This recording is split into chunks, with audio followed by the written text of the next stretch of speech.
Good morning, Knicks Nation. Today is Thursday. It's the 23rd day of January 2025. I hope you're safe and healthy today. I hope your family's safe and healthy, and that the needs of you and your family in terms of food, shelter, clothing, as well as health are being met today. Blessings upon those that work in the healthcare field, along with the first responders who every day are out here doing their best to save lives. Those also that pick up garbage, keep our places clean, and those that make deliveries for our convenience. Double blessings on the men and women out here trying to help rescue, deliver, and recover the teenagers and children that are the victims of child molestation and pedophilia. People that are also victims of pornography and child pornography, prostitution, child prostitution, human trafficking, and sex slavery. Double curses on the perpetrators, double curses on the profiteers, and double curses on the perverts that create these industries. And finally, double blessings on the homeless. More than 600,000 men, women, children, families, senior citizens, and veterans homeless in the United States of America, and millions around the world in similar or worse conditions. Blessings upon them, for theirs is the kingdom. So, there's no basketball game today, but I wanted to take time out today while we had the time to really give props to the Don. The Don, aka Leon Rose. He has been really the best president of basketball operations that I can ever remember in Knicks history. Since the 50 years I've been following the team, he's been the best by far. He has been wise. He has been playing chess while everybody else is playing checkers. And still in Knicks Nation, many of the fans play checkers. Checkers represents short-sighted, short-term moves that are not thinking of long-term sustainable winning. Long-term sustainable winning is a building of an entire culture and organization, starting from the front office.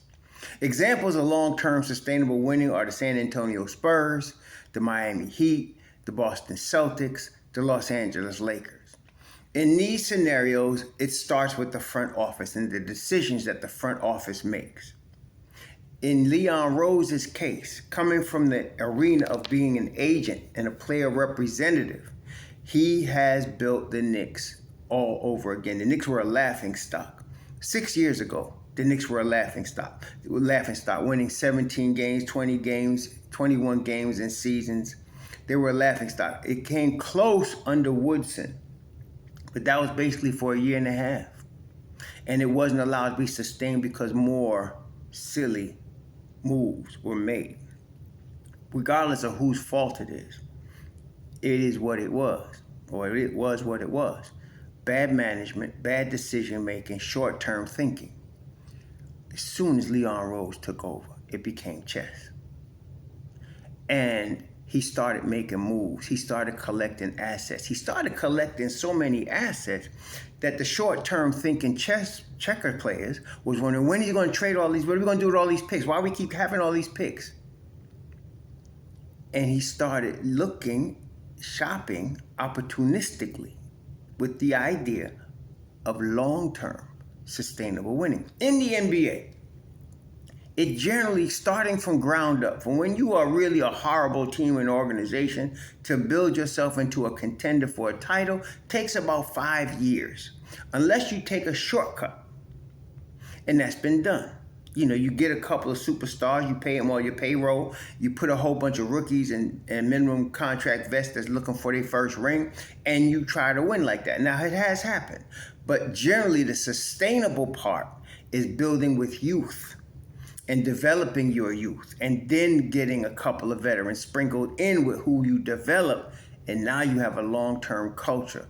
Leon Rose has done that with the Knicks.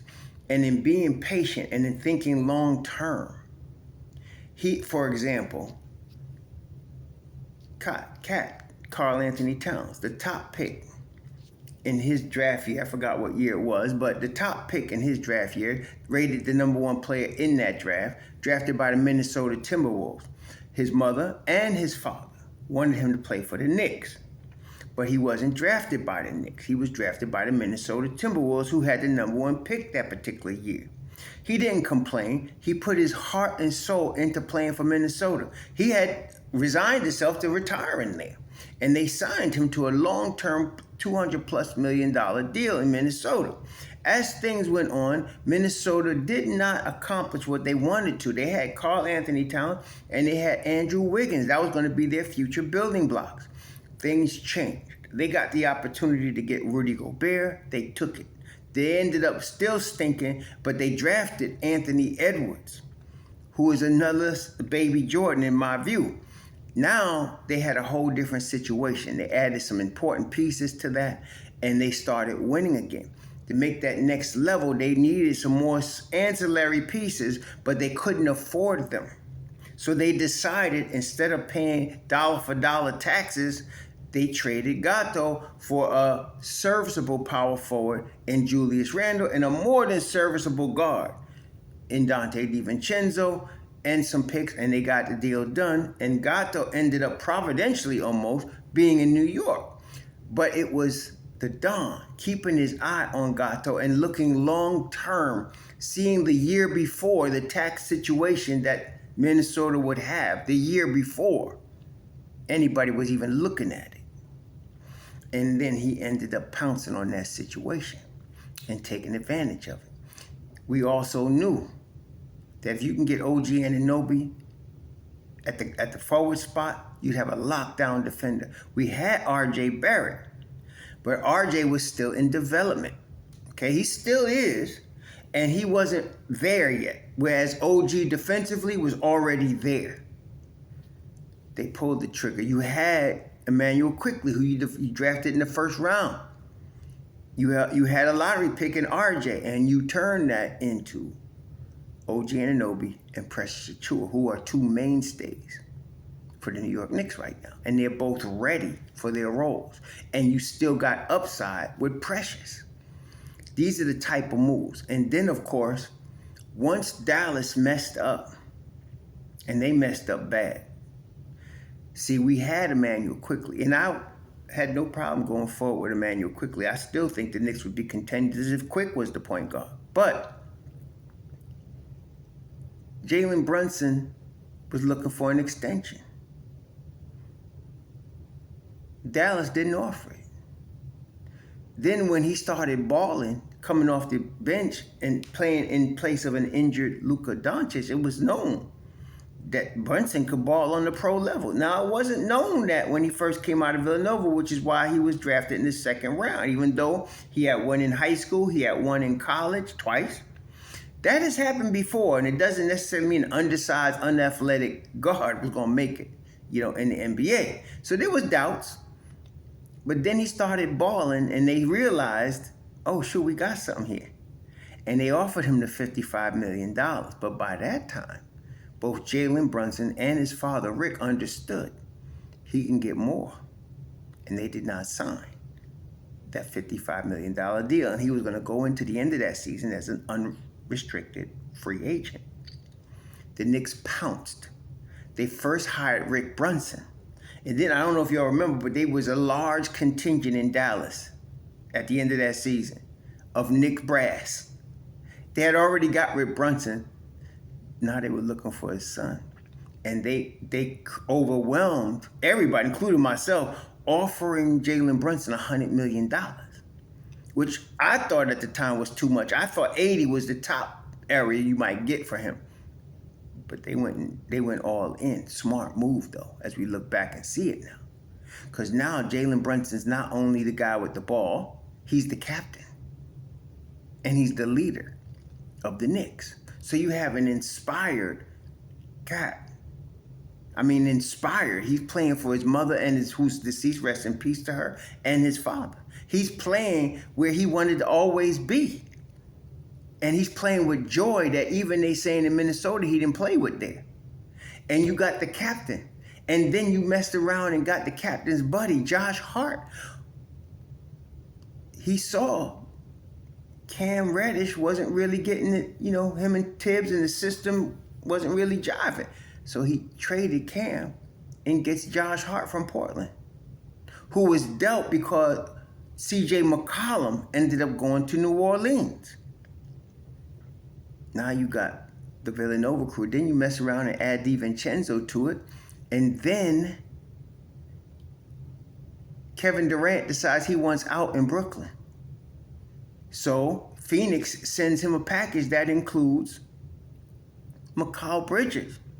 And right across the bridge from his Villanova crew. It was too perfect. Now all of the draft capital that they had stashed away playing chess was ready to be spent for that final piece in Mikal Bridges. Then they got Gato after that. Now you got a team that has been competing now. This is the 5th year the Knicks have been. The only year they had a bad year was 37-45, and that was the Don's fault, and he would acknowledge that because he gave Thibodeau 2 guys that did not fit Tibbs. That would be Kemba Walker and Frenchie. Did not fit Tibbs. And that's why they struggled. And Tibbs ended up playing Grimes that year, and Grimes got hurt. It just was a bad year because of that. If he didn't go get those 2 guys that didn't fit, I don't think they'd have had a losing season that year. That was Tibbs' 2nd losing season in his pro coaching career. Other than that, though, they were 4th in the East, 5th in the East, 2nd in the East, and now they're 3rd in the East. So they ain't been a laughingstock for a minute now. And this team that you got right now can compete as is for the next 3 seasons. I don't think they're going to trade Mitchell Robinson because Mitchell Robinson coming off the bench is going to be able to play 72 games a year instead of 50 games a year. Mitchell Robinson coming in behind Gato. Yeah, he'll play beside Gato in sets, but you have that type of talent coming off your bench, and the boy is 26, you got at least 3 years of this team.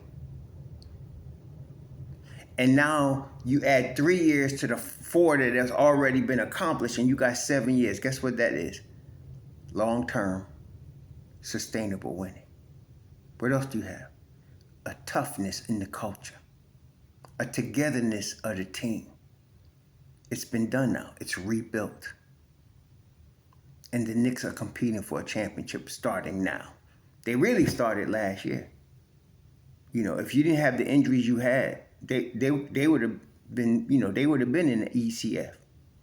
Okay? But it's what it is. So now they're continuing their march toward a chip. It's been a long time coming. But we finally, and it started again with the management. And thank goodness, Mr. Dolan, James Dolan, decided, I'm going to give somebody the keys, I'm going to give him the ring, and let him run this team. He tried to do it with Steve Mills. Steve Mills wasn't really a basketball guy. He's an executive. Not really a basketball guy, though. Then he went to Phil Jackson. Big mistake. Then he went to Leon Rose. Bang.